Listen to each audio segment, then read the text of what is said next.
जय हिंद। देखिए, अभी हाल में केंद्र सरकार ने जो अध्यादेश को मंजूरी लाने के लिए संसद में जो कृषि से संबंधित 3 संशोधन विधेयक रखे हैं, उसको लेकर कई विपक्षी पार्टी तथा हरियाणा और पंजाब के किसान खासे थोड़े नाराज दिखाई दे रहे हैं और उन्होंने बहुत ज़्यादा प्रदर्शन भी किया। इसमें सरकार कह रही है कि ये विधेयक जो है वो एकदम गेम चेंजर है। आपको पता है सरकार ने लाया है तो गेम चेंजर ही होगा, और विपक्ष कह रहा है ये बर्बाद होगा। आपको पता है कि भैया विपक्ष में हो तो बर्बाद ही होगा। हमारे हिंदुस्तान में तो ये 1947 जब देश आज़ाद हुआ तभी से चलते आ रहा है कि हम जब सत्ता में हैं तो भैया हम जो करेंगे वो सही है, चाहे वो GST हो, चाहे वो FDI हो, चाहे नोटबंदी हो। और अगर हम विपक्ष में हैं तो वही कुछ भी होगा तो वो खराब ही होगा। लेकिन आपको समझना है भैया ये सही है या गलत है। हर चीज़ के कुछ अच्छाइयाँ और ख़राबियाँ होती हैं, तो इसमें भी देखते हैं क्या इस विधेयक में अच्छाइयाँ हैं और क्या खराबी है और क्या जोड़ के और अच्छा किया जा सकता है। तो इसमें 3 विधेयक हैं, हम तीनों को अलग अलग करके समझते हैं। पहला जो विधेयक का नाम है उसका नाम है एसेंशियल कमोडिटी अमेंडमेंट बिल 2020 है, क्योंकि 2020 में संशोधन हुआ है। हिंदी में इसे कहें तो आवश्यक वस्तु अधिनियम का जो भंडारण नियमन है। देखिए, कुछ आवश्यक वस्तुएं होती हैं जैसे नमक, तेल, आलू, प्याज, गेहूं, चावल, ये सब आवश्यक वस्तु हमारे जीवन के लिए है। अगर कोई किसान इसका भंडारण कर लेता है, कोई बड़ा व्यापारी इसका भंडारण कर लेता है, तो फिर उसकी रेट बढ़ जाएगा। जैसे आपके शहर में कई कंपनियों के तेल आते होंगे, सरसों तेल जिसमें आप खाना खाते हैं। अब कई कंपनियों का अगर आप ध्यान से देखेंगे तो उसका एक एजेंसी लिया रहता है जिसको आप डीलर कहते हैं। उसी के पास वो कंपनी ले आके पटक देती है कि लो भैया, अब तुम यहाँ पर इस शहर में जितने लोगों को ज़रूरत होगा तुम छोटे व्यापारी को देना, वो छोटे को देगा, वो दुकानदार को देगा, वो वहाँ बिकेगा। अब जरा सोचिए कि अगर ये जो कंपनी वाला है, जो उस शहर का सबसे बड़ा डीलर है, जो गोदाम वाला, अगर वो खूब ज़्यादा सरसों के तेल को कई लाख लीटर रखे हुए हैं और उससे आ रहे हैं सर सप्लायर खरीदने के लिए, होलसेलर खरीदने के लिए कि साहब हमको सरसों तेल चाहिए, तो कहेगा कि नहीं है, ये नहीं है, जाओ यहाँ पे। तो जो सरसों तेल आपको 120 रुपया लीटर मिलना चाहिए, अब वो तो धीरे धीरे रेट बढ़ेगा क्योंकि उसके पास है, लेकिन वो क्या कर रहा है, भंडारण करके रखा हुआ है, स्टोर करके रखा हुआ है, तो ये रेट बढ़ेगा। अब जैसे वो 120 से 200 रुपया पहुंचेगा, तुरंत वो कह देगा हाँ हाँ आ गया। अब वो उसको धीरे धीरे सप्लाई करेगा। अब इससे क्या होगा कि उसको जो बड़ा व्यापारी था उसको तो गोदाम में रख दिया, उससे फ़ायदा हो गया। ये बहुत ज़्यादा होता था। कब होता था? 1955 में। तो सरकार ने इसको एक कानून लाया कि अब आप भंडारण नहीं कर सकते। अगर आप भंडारण करेंगे तो आपके गोदाम में पकड़ा जाएगा, तो आपकी लाइसेंस सीज कर दी जाएगी, आप जेल चले जाएंगे, लाखों रुपए जुर्माना लग जाएगा। तो कोई भंडारण नहीं करता था। लेकिन गवर्नमेंट ने अभी 2020 में संशोधन ला दिया कि नहीं, आप भंडारण कर सकते हैं। आप केवल 2 स्थिति में भंडारण नहीं कर सकते। कब? युद्ध में नहीं कर सकते और आपदा में नहीं कर सकते। इसके अलावा आप भंडारण कर सकते हैं। और पता नहीं क्या जरूरत थी सरकार को ये जून में अध्यादेश लाने की। अध्यादेश तब लाया जाता है जब बहुत इमरजेंसी की जरूरत हो और राष्ट्रपति से कह के कानून बनवा दिया जाता है। हमको तो नहीं लग रहा था कि जून के कोरोना महामारी में ये भंडारण की अनुमति देने वाला कानून लाना चाहिए था। गवर्नमेंट जो थी वो इस कृषि को मतलब कृषि से अपना पल्ला झाड़ने के लिए पहले से तैयार बैठी थी। उसको मिल गया बहाना कोरोना का कि ना प्रदर्शन होगा ना कुछ होगा, जून में शांति से निपटा दिया। और जब उसको फाइनल कानून बनाने के लिए संसद में लाया गया तो उसका विवाद होने लगा। अब आप बताइए, आपने जो ये आदेश दे दिया, अब जो बड़े बड़े व्यापारी हैं उनका गोदाम है, आपको ही पता है कोई घर में कितने चीज़ों को स्टोर करके रख सकता है, बहुत कम ही चीज़ को स्टोर करके रख सकता है। उसका अपना गोदाम होता है और गोदाम उसी एरिया में होता है। अब मान लीजिए किसी का दिल्ली में मार्केट है तो गोदाम लखनऊ में थोड़ी रखेगा भैया, दिल्ली में ही रखेगा। अब उसने क्या किया है, सपोज कीजिए कि दिल्ली में वो किसी कंपनी किसी चीज़ का वो ले रखा है एजेंसी वगैरह। सपोज आपके यहाँ MDH मसाले और ये एवरेस्ट मसाला बहुत चलता है, उसने पूरे दिल्ली का उसके पास स्टॉक है, वो फैक्ट्री से उसी के पास आ रही है और उसने स्टोर करके रख लिया है। अब वो दे ही नहीं रहा है, कह रहा है कि भाई है ही नहीं है मेरे पास। पुलिस आएगी, गोदाम दिखाओ, तो कहेगा पगला गए का, मोदी जी 2020 में नियम लाए हैं, पढ़े नहीं है क्या एसेंशियल कमोडिटीज़ के लिए। आप युद्ध है, अभी युद्ध चल रहा है कहीं नहीं, कोई आपदा आई हुई है, अभी तो खैर कोरोना है, कोरोना बीतने के बाद करें, कोई आपदा है तो पुलिस कहेगी नहीं तो निकलिए यहाँ से। अब कह लिए गोदाम चेक कीजिएगा। गोदाम में भंडारण आप तभी चेक कीजिएगा जब युद्ध और आपदा के समय में भंडारण करेंगे, उससे पहले हम कर सकते हैं। मसाले का रेट बढ़ जाएगा। क्या सोच के लाया गया हमको समझ में नहीं आ रहा है। गवर्नमेंट क्या कह रही है इस पर कि भाई हम ये भंडारण क्षमता व्यापारी को भी दे रहे हैं और किसान को भी दे रहे हैं कि किसान जो है अगर वो आलू बोया है और आलू बोते समय उस आलू का रेट 10 रुपया है तो आलू किसान भी रख ले अपने जगह पे, अपने यहाँ घर में आलू रख ले और 2 महीना बाद बेचे जब आलू का रेट 25 रुपया हो जाएगा तब। ये बताइए किसान के यहाँ नया फसल बोएगा, किसान का हवेली रहता है क्या? उसके घर में बेचारा कितने गरीबी से किसान जीते हैं सब नहीं समझ में आता है। बेचारा उसको खुद के रहने के लिए अच्छा सुविधाएं नहीं होती है। कहते हैं किसान के बारे में घर तो पकती थी उसकी, लेकिन फिर भी वो किसान बारिश की दुआ मांगता था। अजब हाल है भाई, ये किसान के पास इतना जगह है जो भंडारण करेगा, कितना रख सकता है किसान? एक व्यापारी से ज़्यादा तो नहीं रख सकता है। तो ये तो सीधा सीधा इन व्यापारियों को एक कालाबाजारी करने की छूट है। और हद तो तब हो गई जब सरकार ने इसे अध्यादेश में ला दिया। हालांकि आपको पॉलिटी में हम अध्यादेश पढ़ा देंगे, अगर आप बोलेंगे अनुच्छेद 123 में अध्यादेश है, ऑर्डिनेंस ऑफ प्रेसिडेंट है, इसे क्यों लाया जाता है, तो पहला ये तो किसी काम का नहीं रहा, ये उसका कोई खास महत्व नहीं रहा। दूसरा विधेयक जो सरकार ने लाई है वो अच्छा है, लेकिन ये वाला आपको अगर अच्छा लगता है तो आप बताएंगे कमेंट करके कि अच्छा है पहला वाला। अब हमको उतना अच्छा नहीं है, अब हम हो सकता है कि हम गलत हों, आप किसान हैं, आप ज़्यादा समझते होंगे। दूसरा संशोधन जो लाया गया है उसको क्या लाया गया भाई, तो देखिए फार्मर्स, ये थोड़ा धुंधला दिख रहा होगा आपको, empowerment and production agreement on price insurance and farm services bill. इसको हिंदी में क्या है कि इसको मेन इसमें क्या रखा गया है, कॉन्ट्रैक्ट फार्मिंग को रखा गया। अब इस विधेयक को ध्यान से समझिए, इसमें जो मेन चीज़ें क्या कही गई, ये अच्छा है विधेयक। इसे हिंदी में कहेंगे मूल्य आश्वासन पर बंदोबस्त एवं सुरक्षा समझौता। किसानों को एक बहुत बड़ी समस्या रहती है। किस चीज़ की समस्या? अगर वो गेहूँ बोने गया है, अब गेहूं में उसको भी देख रहा है कि गेहूं बोने गए हैं तो 25 रुपये किलो गेहूं बिक रहा है, तो सोचता है कि चलो गेहूं लगा देंगे। 4 महीना बाद जब इसे काटने जाता है ना, तो बेचारा 25 रुपये की जगह गेहूं 16 रुपये हो जाता है, तो परेशान हो जाता है किसान, क्या करे। तो इस विधेयक के तहत अब कहा गया है कि बड़ी बड़ी कंपनियां जो है ना, अब वो कॉन्ट्रैक्ट फार्मिंग कर सकती हैं, यानी आप अनुबंध कृषि कर सकती है। अब ये क्या है भैया अनुबंध कृषि, तो बहुत ज़रूरी है, आप इसे ध्यान से समझिए। लेज कंपनी चिप्स बनाती है, पार्ले कंपनी करोड़ों की संख्या में बिस्किट बनाती है, ब्रिटानिया, पार्ले, ये सब। तो पार्ले कंपनी को गेहूं चाहिए, लेस कंपनी को क्या चाहिए, आलू चाहिए, लेकिन इन्हें आलू 2-4 किलो नहीं चाहिए। इस ससुरा मालगाड़ी का मालगाड़ी बुक कर लेता है। ऐसा कौन सा गली मोहल्ला होगा जहां चिप्स नहीं बिकता होगा, लेस का या ब्रिटानिया पार्ले जी की बिस्किट नहीं होंगे? उन्हें इतनी गेहूँ कहाँ से आएगी? इसका मतलब वो छोटे किसान से खरीद नहीं पाते हैं। अब जब वो खरीदने जाते हैं तो उन्हें गेहूँ थोड़ा महंगा बिकता है, तो इसी में कॉन्ट्रैक्ट फार्मिंग कहा जाएगा। वो बड़ी बड़ी कंपनियां आएंगी और पूरा एक गांव है, जैसे मान लीजिए ये गांव है ना, इस गांव में देखिए ये खेत हीरालाल का है, ये अख्तर का हो गया, ये मिश्रा जी का हो गया, ये यादव जी का हो गया, ये शांति देवी का हो गया, ये किसी का हो गया, मान लीजिए ऐसे हो गया। यहाँ पर अलग अलग लोगों का खेत है। अब जो कंपनी है, मान लीजिए कि बिस्किट की कंपनी है पार्ले जी, उसको लगा कि हमको ना 10,000 मीट्रिक टन हमको गेहूँ चाहिए। अब वो अपने इंजीनियर को लाएगी और कहेगी देखो तो 10,000 मीट्रिक टन कितने एरिया में हो जाएगा, तो उसका इंजीनियर कहेगा ना आइडिया लगा के पूरा कि भैया इतना एरिया में अगर आप गेहूं बोआ लीजिए ना, पूरा गेहूं, तो इतना हमारी ज़रूरत पूरा हो जाएगा। तो कहेगा भैया इतना में तो बहुते आदमी का खेत है। तो वो जितना किसान है उस सबसे एग्रीमेंट कर लेगा, क्या कर लेगा, कॉन्टैक्ट कर लेगा कि भैया देखो आप लोग इस एरिया में ना केवल गेहूँ बो लो और कुछ नहीं, बस गेहूँ बो।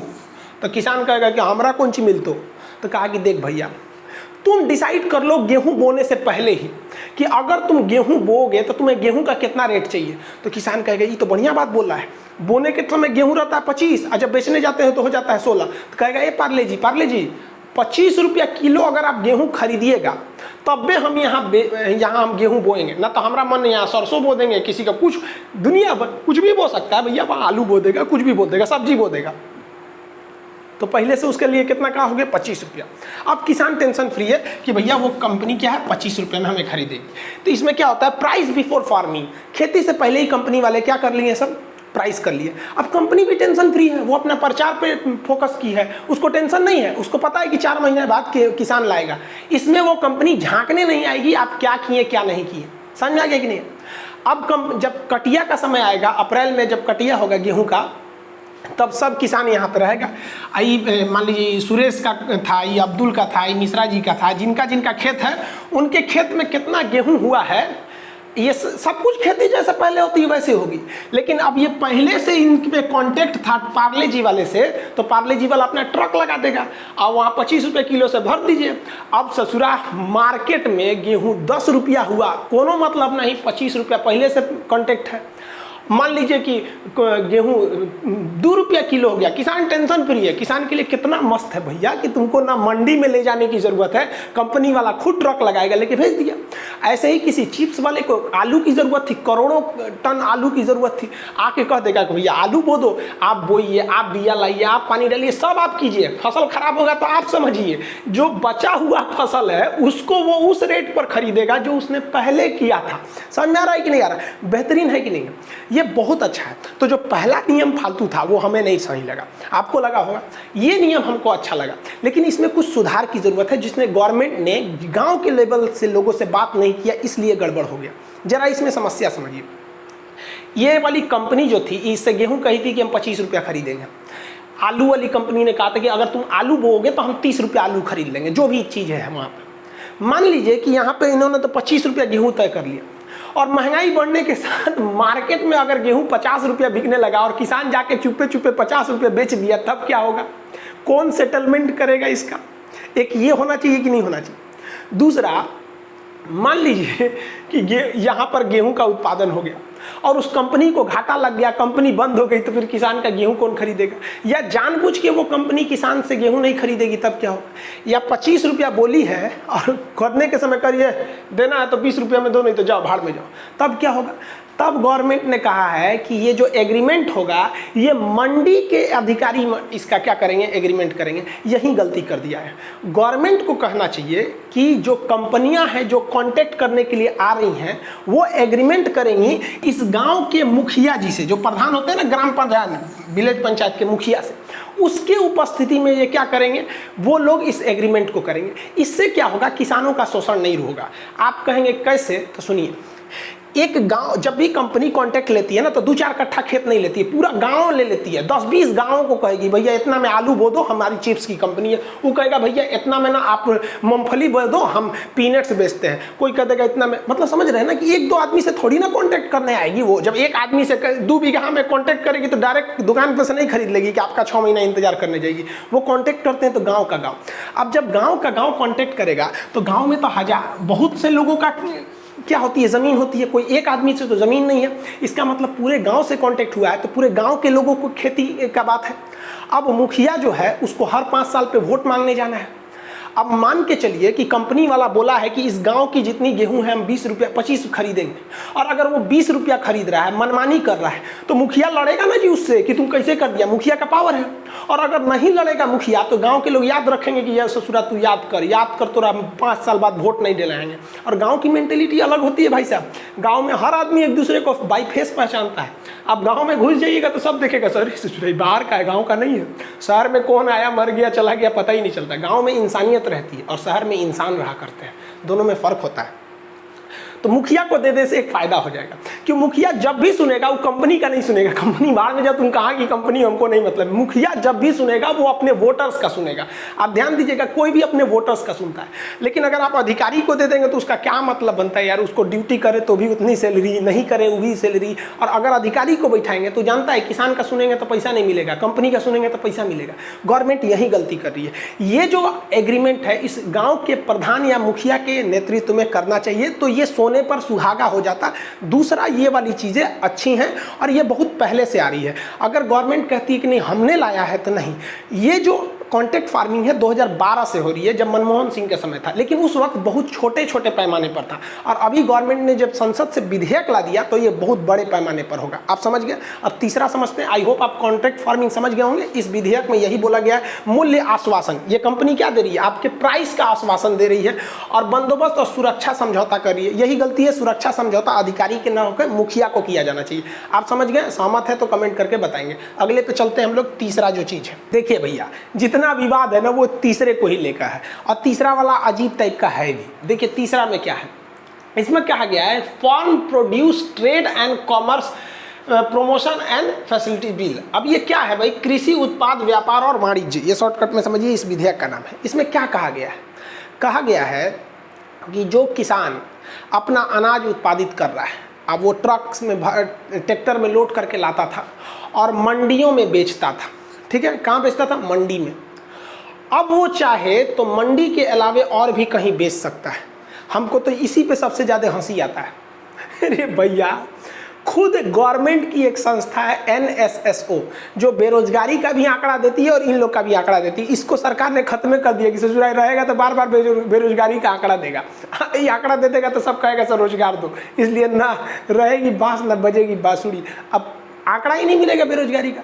तो ये NSSO ने क्या कहा कि पूरे हिंदुस्तान में जितनी खेती होती है ना, उसका महज 6% ही मंडी में जाकर बिकता है, महज 6% जाता है मंडी में, बाकी 94% इधर उधर जाता है। कोई किसान अपने चौराहा पे जाके बेच दिया, कोई किसी साहूकार को बेच दिया, किसी बड़े किराना वाले को बेच दिया, ऐसे ही बिकता है भाई साहब 94%। और आप लोग अगर किसान होंगे तो आप दिल पे हाथ रख के बोलिएगा कि अगर आप 100 लोग देख रहे हैं ना वीडियोस को किसान भाई लोग में से, तो आप में से 6 लोग ही होंगे जो मंडी में जाकर बेचते होंगे। कई लोग को तो पता ही नहीं सोच रहा मंडी होता क्या है, कि बहुत जगह मंडी है ही नहीं। आप अगर पूर्वांचल यूपी का पूर्वी एरिया देखेंगे तो मंडी इधर है ही नहीं है, काम की मंडी नहीं है। बिहार में मंडी है जिसे बाजार समिति कहा जाता है, वो आगे हम समझाते हैं आपको। तो गवर्नमेंट ने विधेयक लाया है कि अब आप बाहर भी बेच सकते हैं। तो भाई आप कहाँ थे इतना दिन, सोए थे कि पूरे किसान का 94% लोग बाहर ही बेच रहे थे, तो ये विधेयक लाके आप कह रहे हैं कि नहीं आप बाहर भी बेच सकते हैं। तो मतलब आपको क्या लग रहा था कि 100% किसान मंडी में बेच रहा था? तो हमको ये नहीं समझ में आया कहना क्या चाह रहे हो भाई गवर्नमेंट। अब उनका क्या कहना है, जो गवर्नमेंट ने सफाई में क्या दिया है कि बिचौलियों जो बीच में थे उनकी छुट्टी हो जाएगी, जिसे आड़ती कहते हैं। अब इसको समझ जाइए आप पहले। ऑल इंडिया मतलब आप कहीं भी बेच सकते हैं। आप बिहार में किसी चीज़ का उत्पादन करके आप बंगाल में बेच सकते हैं, तो पहले भी बेचते थे। हाँ, थोड़ा सा अब सहूलियत हो जाएगा, ये बात मानते हैं कि गवर्नमेंट अब इसे ऑनलाइन कर देगी। तो इसलिए 100% कहना गलत है कि नहीं इससे गवर्नमेंट ने कुछ नहीं किया। एक अच्छाई ये है कि आप कहीं का कुछ भी कर सकते हैं। अगर मान लीजिए आप प्याज लाए महाराष्ट्र में, तो आप वहीं से ऑनलाइन बुक कर सकते हैं, ट्रेडर्स के माध्यम से आप पटना भेज सकते हैं, दिल्ली भेज सकते हैं, ये अच्छी बात है। अब बात थोड़ा आपको दिक्कत होता होगा, आड़ती क्या है यानी बिचौलिया क्या है। देखिए, जब देश आज़ाद हुआ तो उस समय बहुत ज़्यादा किसान के पास गरीबी थी, तो वो किसी न किसी किसान जो थे, बड़े बड़े साहूकार जो सेठ लोग थे, उनसे पैसे लिए रहते थे। जब वो चुका नहीं पाते थे तो साहूकार क्या करते थे, सब जब फसल कटने का वक्त आता था तो खेत में घुस के उसकी फसल काट के लेके चले जाते थे। इससे बेचारा किसान को ना अपना पेट भी नहीं भर पाता था और ज़िंदगी भर मजदूर रह जाता था। इसलिए सरकार ने एक नियम लाया था जिसका नाम था APMC, agriculture produce market committee, जिसे हम लोग कहते हैं बाजार समिति। बिहार में लोग इसे बाजार समिति कहते हैं, शॉर्टकट में इसको बाजार समिति कहते हैं। लेकिन अगर दिल्ली, पंजाब, हरियाणा की बात करेंगे तो लोग इसे मंडी कहते हैं, बिहार की बात करेंगे तो बाजार समिति कहते हैं, क्योंकि बाजार समिति ही इसका असली नाम भी है। एग्रीकल्चर प्रोड्यूस यानी खेती से उत्पादित होने वाला, मार्केट कमेटी, तो मार्केट माने बाजार, कमेटी माने समिति, तो बाजार समिति इसका एक्यूरेट नाम है। तो बट उधर दिल्ली, हरियाणा, पंजाब के लोग मंडी कहते हैं। अब इस मंडी में खरीदता कौन है? दुकान। अब बताइए, पार्ले जी कंपनी को गेहूं चाहिए तो मंडी में खड़ा रहेगा पार्ले जी का मालिक, यहाँ टाई बेल्ट लगा के, वो किसान ट्रैक्टर से उतारो, नहीं खरीदा रहता है। तो मंडी एक बड़ा सा जगह होता है, उस मंडी में आड़ती होते हैं। आड़ती क्या है? व्यापारी लोग होते हैं, जिसे हम लोग बिचौलिया कहते हैं। बिचौलिया, बिहार में लोग इसे गद्दी कहते हैं। आड़ती को बिहार में लोग क्या कहते हैं? गद्दी कहते हैं। मतलब अगर कोई किसान है, उसके यहाँ एक ट्रैक्टर टमाटर हो गया, एक ट्रैक्टर क्या हो गया? टमाटर हो गया। अब बताओ भैया, वो टमाटर कच्चा सौदा है, वो जल्दी जल्दी निकालो नहीं तो सड़ के खराब हो जाएगा। अब वो किसान जानता है कि अगर हम इसको फुटपाथ पे बैठ के बेचेंगे ना तब ज़्यादा पैसा मिलेगा, लेकिन वो बैठ के बेचेगा कहाँ? साल में उसको 10 दिन के लिए कोई तो दुकान लगाने नहीं देगा। आपसे कोई कहेगा किसान कि आपके दरवाजे पे हम 10 दिन तक टमाटर बेच दें, आप बेचने देंगे? नहीं बेचने देंगे। हर व्यक्ति यही चाहता है कि हमें एक ऐसा किराएदार मिले जो हर 12 महीने रहे, तो कोई 10 दिन के लिए तो देगा नहीं। अब वो जानता है कि अगर मार्केट में 40 रुपया टमाटर है और हम इसको बेचेंगे 38 को यानी बिचौलिया या फिर गद्दी पर, तो ये 40 रुपये नहीं खरीदेगा। ये कितने में खरीदेगा? 25 रुपये खरीदेगा। हो सकता है 20 रुपये में ही खरीद ले, मतलब 20 से 30 में खरीदेगा। मार्केट जो रेट है उससे कम में खरीदता है। समझ में आ गया कि नहीं आ गया? ये कहता है कि हम 2.5% कम में खरीद रहे हैं, लेकिन ये बहुत कम में खरीद लेता है। अब इससे ऐसा नहीं है कि इसको फायदा है किसान को फायदा नहीं है, दोनों को देखिए, समझिए। एक किसान एक ट्रैक्टर वो टमाटर लेके कितने दिन में बेचेगा? उसको 1 हफ्ते लग जाएंगे बेचने के लिए। 1 हफ्ते वो बाजार में रुकेगा, उतना दिन खाएगा क्या? वो उतना किराया देगा, किस दुकान में बैठ के बेचेगा? इसलिए उसको तो एक फटाक से एक आदमी तो मिल जाता है, 1 घंटे में बेच देगा। वहाँ पे क्या करेगा? आड़ती के पास जाएगा जो गद्दी होता है, बोली लगाएगा, कहेगा भैया देख लो टमाटर का साइज ये है, इतना है, कितना रुपया लोगे? तो कहेगा कि हम 20 रुपया का खरीद लेंगे। तो बगल वाला कहेगा कि हम 22 रुपया देते हैं, तो उधर वाला कहेगा 25 रुपया। तो देखेगा इस 25 रुपया तोरा नहीं देंगे, उसको दे देंगे। तो यहाँ किसान को आड़ती में एक फ़ायदा था कि यहाँ बोली लगती थी। जो अच्छा बोली लगा दिया वो उसको मिल जाता था। लेकिन यहाँ आड़ती वाले एक साठ गांठ कर लेते थे, सब एक के भाव बोलते थे सब, क्योंकि आड़ती वाले कितने ही होते हैं, सब 50-60 थोड़ा होते थे, सब बिचौलिया फिक्स कर लेते थे, तो यहाँ किसान को घाटा होता था। लेकिन खुद सोचिए कि एक किसान, मान लीजिए कि एक ट्रैक्टर गेहूँ आलू उत्पादित कर दिया तो खुद बैठ के बेचेगा। हाँ, अगर पूरा फायदा कमाना है तो खुद बैठ के बेचो, लेकिन किसान क्या करेगा, अगली फसल उगाएगा कि खुद बैठ के बेचेगा। तो ये बहुत काम करते थे सब उस वक्त में, आड़ती सब। अभी सरकार कह रही है कि देखिए भाई, आपका मन है तो आप इस आड़ती को बेचिए, नहीं तो मन है तो आप कहाँ बेच दीजिए, बाहर भी बेच सकते हैं। तो आप ये आड़ती का मतलब समझ गए ना, इसे हम लोग गद्दी कहते हैं या बिचौलिया कहते हैं, ये एक तरह के ज़रूरी भी है। अब आप कहिएगा किसान किसको बेच दिया, आड़ती को बेच दिया। अब आड़ती अपने पैसा से गोदाम बनाता है, उस गोदाम में उसे सड़ने से बचाने के लिए रखता है। और अब कोई आता है दुकानदार खरीदने के लिए, अगर उसका किराने की दुकान है, मान लीजिए कोई उसकी किराने की दुकान है और उसको चाहिए दाल चाहिए, लेकिन किराने की दुकान में कितना दाल रहता है, 100 kg, 100 के लिए रहता है। अरे कोई कितना खरीदता है, 1-2 किलो खरीदते हैं आप जाके वहाँ, 100 kg, तो 100 kg के लिए वो किसान के पास तो जाएगा नहीं, तो वो आता है आड़ती के पास। आड़ती क्या है, किसान से सस्ता लिया, इसको महंगा देता है। तो भैया ये तो व्यापार का उसूल है कि आप खरीदेंगे सस्ता, उसी रेट में बेचेंगे, तो व्यापार क्यों कर रहे हैं, है कि नहीं है यहाँ पर। तो ये आड़ती का रोल था यहाँ पर। अब इसमें कुछ देखिए विवाद का कारण क्या है, समझिए। आड़ती जो लोग थे वो कह रहे हैं कि अगर आप ये आड़ती को ख़त्म कर देंगे तो फिर हमने जो गोदाम बनाया है वो सब कहाँ जाएगा। तो खैर इन लोग का अलग विवाद है। लेकिन किसानों की जो मेन समस्या है, किसानों को लग रहा है कि उनका MSP छीन लिया जाएगा। सारा का सारा विवाद MSP का है, मिनिमम सपोर्ट प्राइस। अब कुछ लोग कह रहे हैं कि नहीं, ये विद्रोही हैं, मतलब ये किसी के सिखावे बहलाने में आ गए हैं। अरे भैया, अगर कोई किसान है, उसका आलू अगर 10 रुपया है, अगर मोदी जी कहेंगे कि भैया हम ये आलू 10 रुपया ना लेके 16 रुपया खरीदेंगे, तो कोनो ऐसा पगला किसान है कि जो नहीं से सड़क पे उतरेगा। आप खुद सोचिए ना भाई, कहीं ना कहीं तो झोल है कि नहीं है। वरना आप किसान हैं, आपको क्या जाता है कि हमारी फसल का अच्छा रेट मिले तो हम विरोध करने उतरेंगे, वो भी कोरोना के बीच में लाठी खाएंगे, जबकि पूरी देश की GDP -23.9 गया है। ये किसान भाई ही हैं जिन्होंने देश को बचाया था इस कोरोना में, वरना हमारी GDP -28% चली गई रहती, नाक कट गया रहता हम लोग का यहाँ पर। अब ये MSP क्या चीज़ है, सोच रहा है। MSP को समझते हैं। MSP का फुल फॉर्म होता है मिनिमम सपोर्ट प्राइस, हिंदी में कहते हैं न्यूनतम समर्थन मूल्य। न्यूनतम समर्थन मूल्य इसे कौन जारी करता है?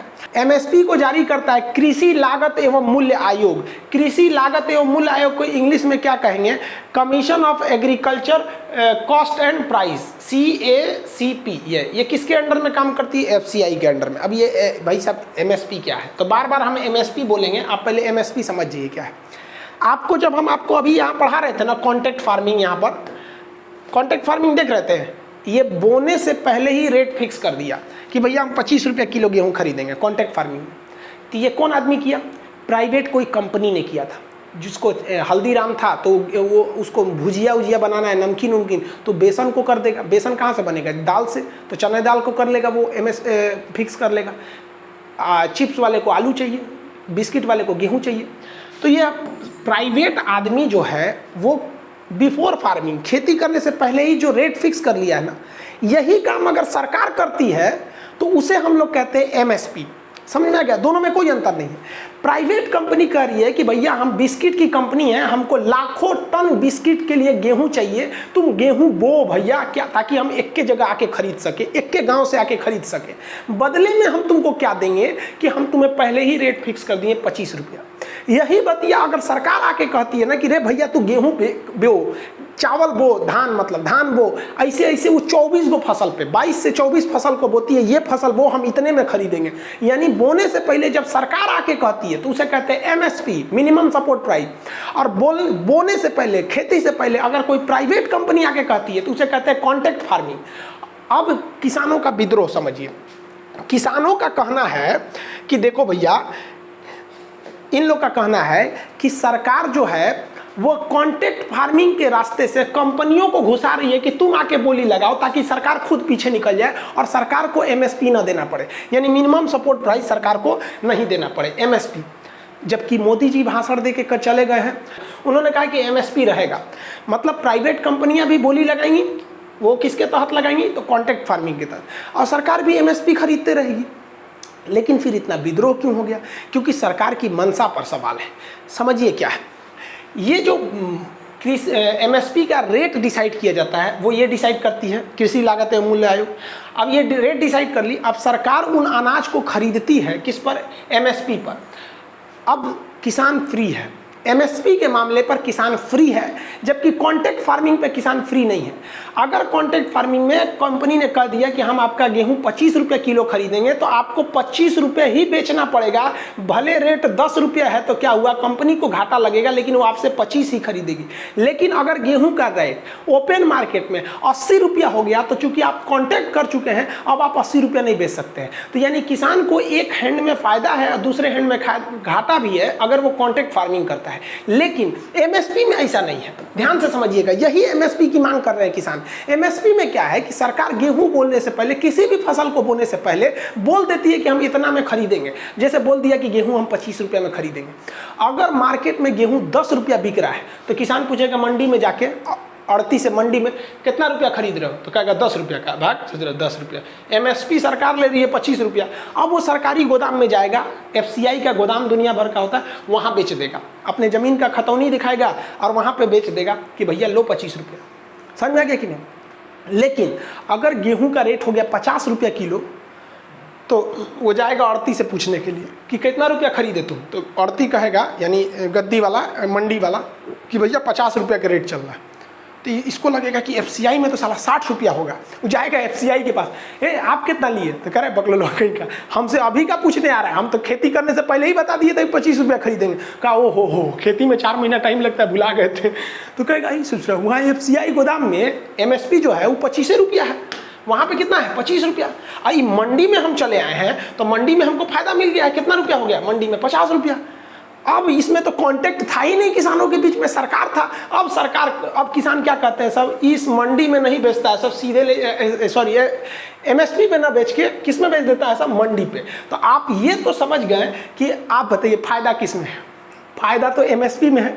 भैया यहाँ भी सिक्योरिटी मिल रही है MSP में, और कॉन्ट्रैक्ट फार्मिंग में भी सिक्योरिटी मिल रही है कि मामा हमारा पहले रेट फिक्स है।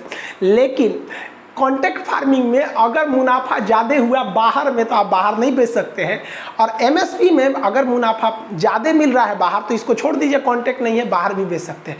किसानों का कहना है कि सरकार ये MSP हटा देगी। अब मोदी जी का कहना है हम MSP नहीं हटाएंगे। देखो भाई साहब, हम किसान को भी कहते हैं आप भी बहक रहे हैं, और मोदी जी को भी कहते हैं आप बहुत होशियार हैं।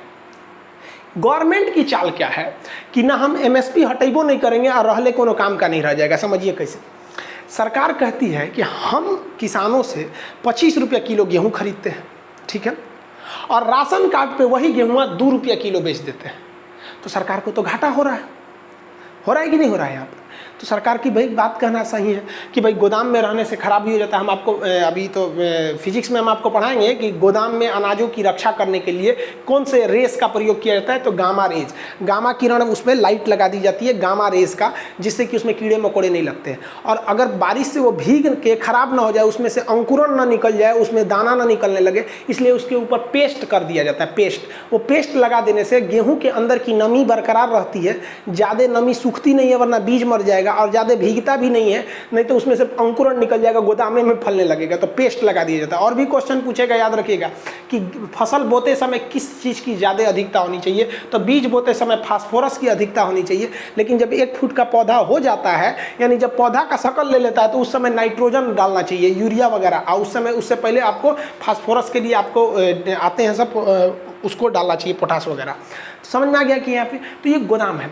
FCI यहाँ पर काला धंधा कर देती है, सरकार तो आएगी नहीं इसको खरीदने के लिए, तो FCI क्या करती है, इस गोदाम पे अपने अधिकारियों को बैठा देती है। अब अधिकारी लोग इस गोदाम पे बैठ गया। अब यहाँ थोड़ा समझिए, ये MSP का रेट है कितना, 25 रुपया गेहूँ। किसान आया, कहा कि भाई साहब मंडी में 10 रुपया किलो गेहूँ बिक रहा है, आप हमको खरीद लीजिए यहाँ पर, क्योंकि आप ही बोले थे MSP कितना है 25 रुपया। तो कालाबाजारी कैसे होता है, इस पे बैठा जो अधिकारी है, ये ससुरा अधिकारिया क्या कहता है पता है, कि देखो भैया हमारे गोदाम में अभी जगह नहीं है, बोरा खत्म हो गया है, जगह नहीं है। अब बताइए, जब बोरा खत्म हो गया है, जगह नहीं है, तो क्या करेगा, तो ये किसान को लौटा देता है। और जब ये किसान लौट कर मजबूरी में मंडी में जाता है, वहाँ 10 रुपया बेचता है, तो ये अधिकारी मंडिया में पहुँच जाता है और कहता है किसान में बेचा है कितना रुपया, 10 रुपया, तुम हमको दे दो 12 रुपया।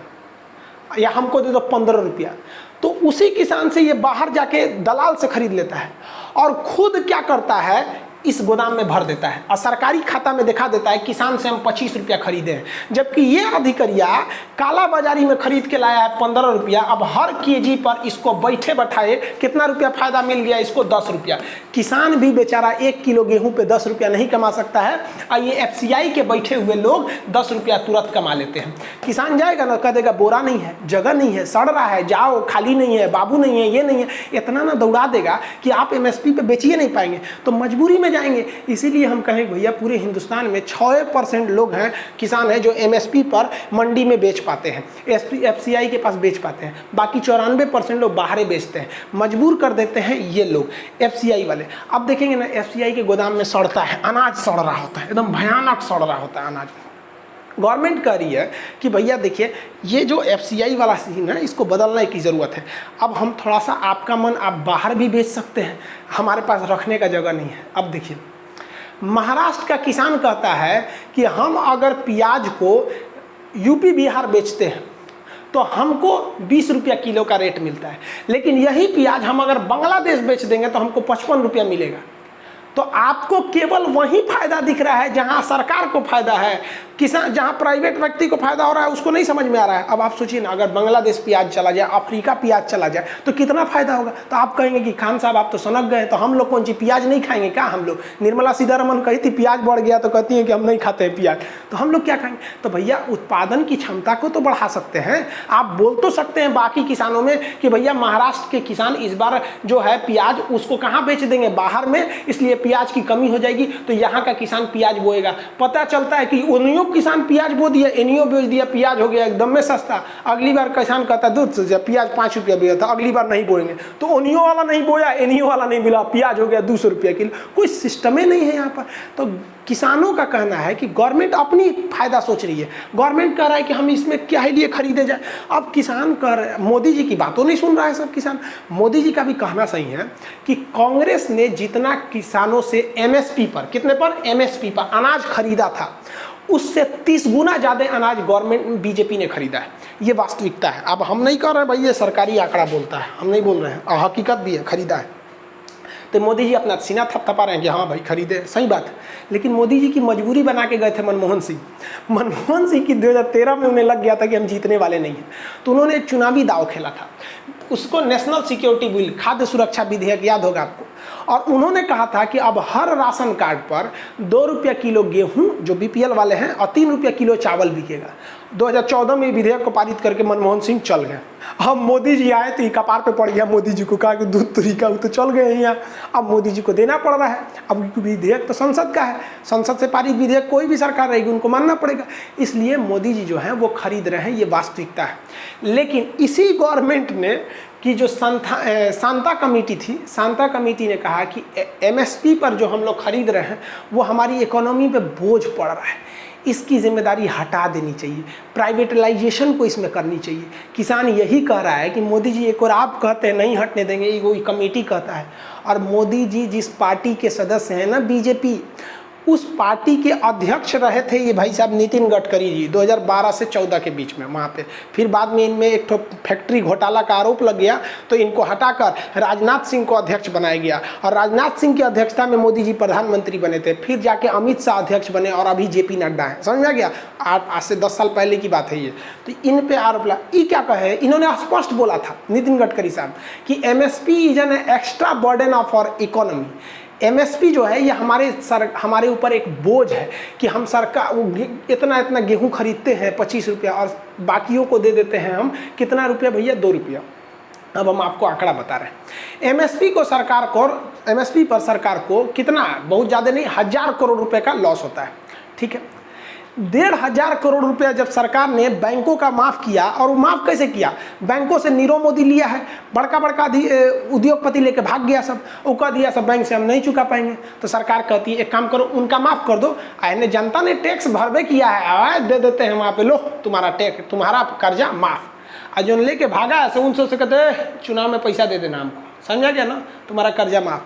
तो भैया जो 15-15 हज़ार करोड़ रुपए आपका जो आपका ये एनपीए जा रहा है बैंकों का, नॉन परफॉर्मिंग एसेट्स, आपको एनपीए नहीं समझ में आ रहा होगा, वो हम समझा देंगे कभी।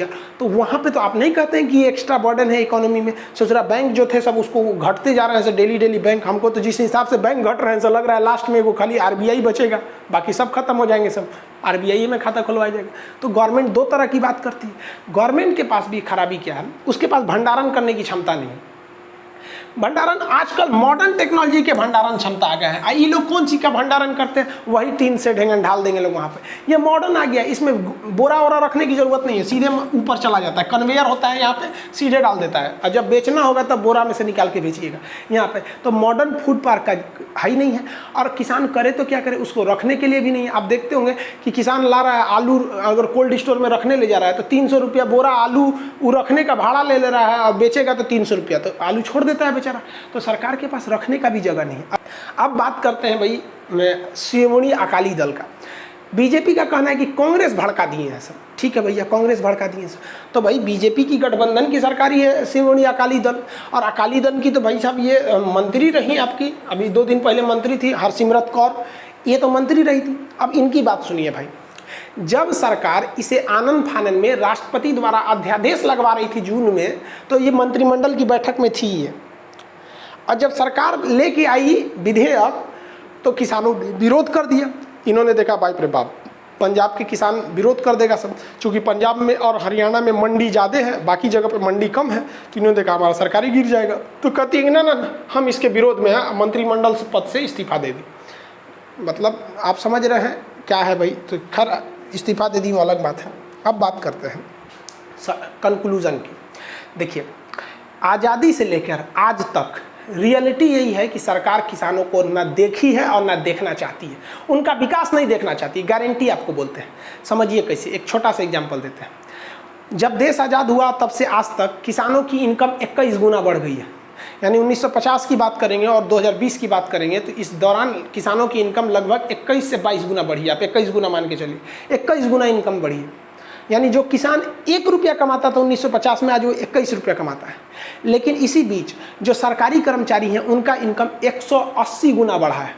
यानी किसानों का इनकम 21 गुना और जो सरकारी कर्मचारी हैं उनका 180 गुना। जो टीचर बैठे हैं लोग ना, टीचर लोग, पहले टीचर की सैलरी नहीं थी उतनी, उनका 200 गुना बढ़ गया है। सोचिए। अब हम आपसे कहते हैं, आपके मन में आता होगा कि किसान सुसाइड क्यों करता है। जितने सरकारी टीचर हैं ना, उनका जो सैलरी 200 गुना बढ़ा है, उनको काट कूट के 21 गुना पे लाइए। और जितने सरकारी कर्मचारी हैं उनको 21 गुना पे लाइए। उनकी सैलरी जानती है कितना हो जाएगा? 9,000 रुपया। सरकारी मास्टर जो 1 लाख रुपया पढ़ा है उनका 9,000 हो जाएगा। फिर देखिए हर कॉलेज हर स्कूल में क्लास खोलेंगे ना, एक मास्टर लटकल रहेगा फांसी लगा के। आप समझ में आ रहा है किसान क्यों फांसी लगाता है?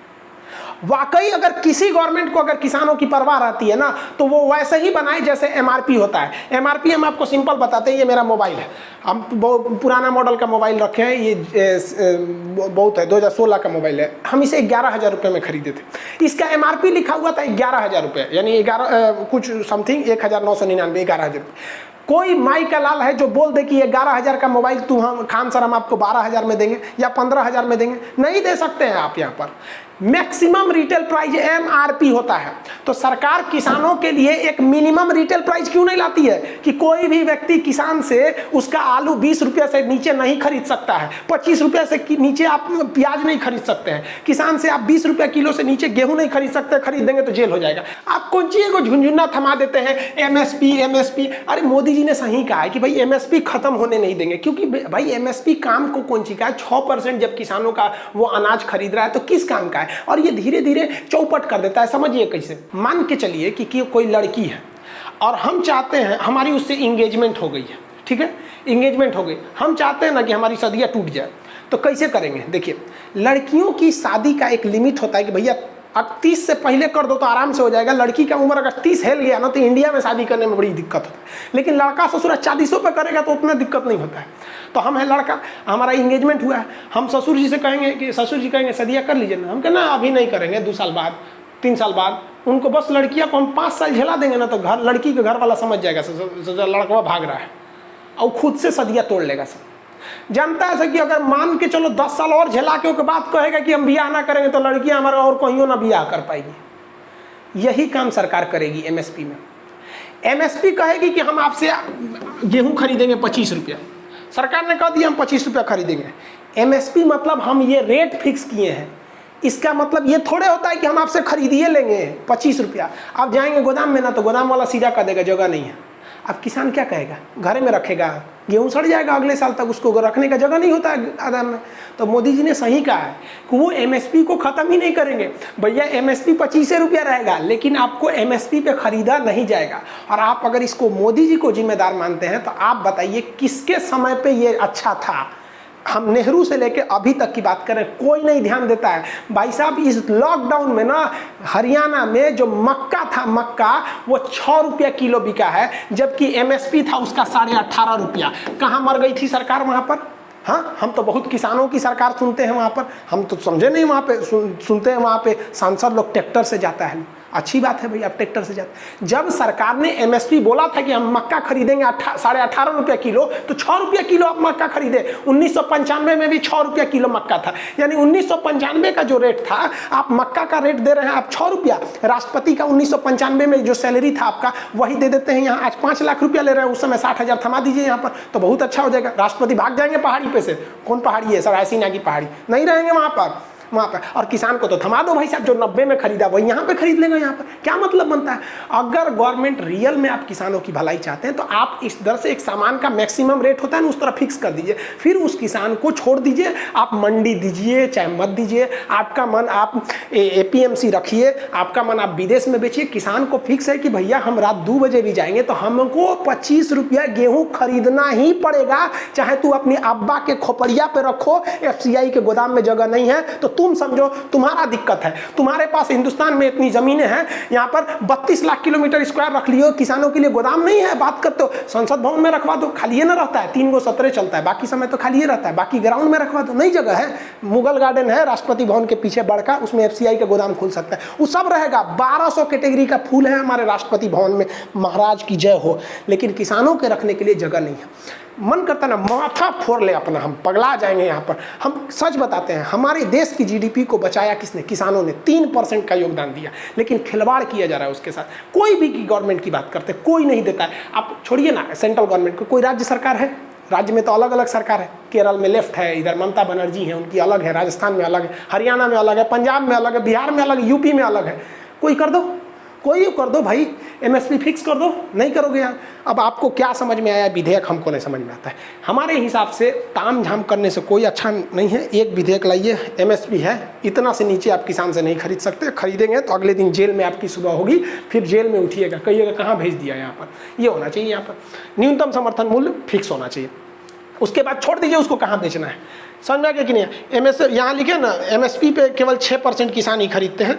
ये 24 फसलों पे दिया जाता है, साल में 2 बार, यानी एक ठो रबी फसल पे, एक ठो खरीफ फसल पे। सरकार को क्या करना चाहिए? टेक्नोलॉजी का उपयोग करना चाहिए। एक रिमोट सेंसिंग सैटेलाइट होते हैं।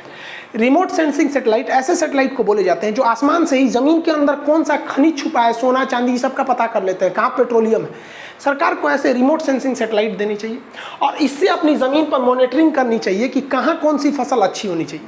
और किसानों के लिए एक एप्लीकेशन बना के देना चाहिए। आप जिस गांव में पैदा हुए हैं ना, जिस शहर में पैदा हुए हैं, आपको उस शहर की सारी गलियां नहीं पता होगी, लेकिन गूगल मैप को एक एक गली पता है। कैसे? क्योंकि उसने दिमाग खपाया है, वो अपने आप को नंबर 1 दिखाना चाहता था। लेकिन गवर्नमेंट ने ऐसा नहीं किया।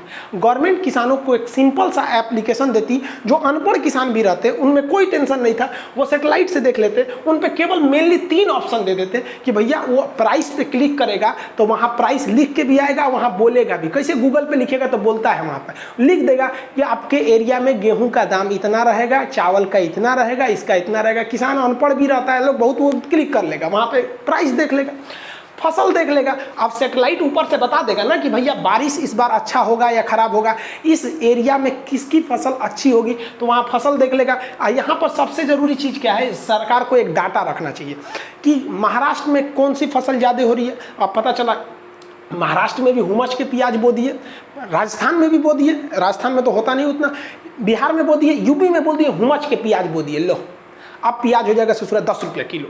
तो एक सेटेलाइट से डाटा रहना चाहिए ना, जो डाटा बता दे। देखिए एक साथ खेती नहीं होती है, 10-12 दिन का अंतर होता है, तो वहाँ पर वो बता देगा कि भैया महाराष्ट्र में ना ज़्यादा इस बार प्याज बोया गया है, तो यूपी वाला भैया प्याज की जगह पे कुछ और बो देगा, वो वहाँ पे गेहूँ बो देगा। तो एक बैलेंस वे में रहना चाहिए। तो एक एप्लीकेशन पर इसका डाटा रहना चाहिए कि कौन सी फसल किस एरिया में है, और सरकार पहले बता दे कि इस एरिया में आप बेहतर होगा प्याज बोइए, इस एरिया में आप बेहतर होगा गेहूँ बोइए। जहाँ जैसी ज़मीन है वो बोइए। जैसे मुजफ्फरपुर में लीची बोइएगा हो जाएगा, आप दिल्ली में लीची लगाइएगा अच्छा से नहीं होगा। तो एक बेहतरीन पैटर्न होना चाहिए जिससे कि सरकार को माथापच्ची नहीं करना रहता। एक चीज़ों का रेट एक फिक्स रहता है, नहीं होता कि हमारा एक दोस्त था, उसकी यहाँ शादी था, तो शादी में वो चिकन बनवाने के लिए सोच रहा था। चिकन था 120 रुपये किलो, अब प्याज था 150 रुपये किलो। गजब हो गया, समझ में नहीं आ रहा था उसको। तो ये समस्या नहीं आती। और उसके बाद मौसम, किसान को पता ही नहीं होता है किस वर्ष एल नीनो आएगा, किस वर्ष ला नीना आएगा, मानसून अच्छा होगा या ख़राब होगा। अगर किसान को पता, अब जैसे हम आपको बताते हैं यूपी वगैरह में बारिश बहुत अच्छी होती, लेकिन सरकार बोल देती ना कि बारिश इस बार थोड़ा पहले ही आ जाएगा ना, तो किसान जो था ना, जो धान का बिया लगाया था वो थोड़ा ऊंचे जगह पे लगा देता, जिससे कि उनका बिया नहीं बहता। इस बार क्या हुआ, जो धान बह गया वो तो बह गया, लेकिन जो बच गया बहुत बेहतरीन हुआ है। तो इस बार जो इंद्रदेव मेहरबान थे जिन्होंने अर्थव्यवस्था को बचाया है। तो सरकार को ये सब चीज़ों पर ध्यान देना चाहिए। एक प्लेटफॉर्म टेक्नोलॉजी का यूज़ करना चाहिए और एक सिस्टमेटिक बताना चाहिए कि भैया किस एरिया में कौन सी फसल हो रही है, ताकि एक बैलेंस वे में रहे और हम लोग ऐसा ना हो कि ज़्यादा किसी चीज़ को उत्पादन कर ले और किसी चीज़ का उत्पादन कम कर ले प्राइस वगैरह के लिए। एक बात ही हम कहना चाहेंगे, अगर किसान को बचाना है तो भैया MSP फिक्स कीजिए कि उससे नीचे चाहे तो साहूकार हो, चाहे प्रधानमंत्री हैं, चाहे FCI हैं, चाहे आपके बिचौलियाँ हैं, गद्दी हैं, बाजार समिति, उससे नीचे आप उससे नहीं खरीद सकते। किसान बच गया भाई साहब, वरना किसानों का जो पलायन होगा ना बड़े बड़े शहरों में। आप देखिए करोड़ों लोग लॉकडाउन के बीच में गांव में आए हैं। ये एक नया मौका प्रकृति ने हमको दिया है कि आज भी उन किसानों के लिए भला सोचिए, वो हमारे देश की GDP को बचा लेंगे। और नहीं तो कितना काम आया आपका ये बड़ी बड़ी बिल्डिंगें और बड़ी बड़ी ये फैक्ट्री वगैरह, सब तो धाराशाही हो गई। ये किसानों ने ही बचाया था, इनके साथ अन्याय नहीं करना चाहिए।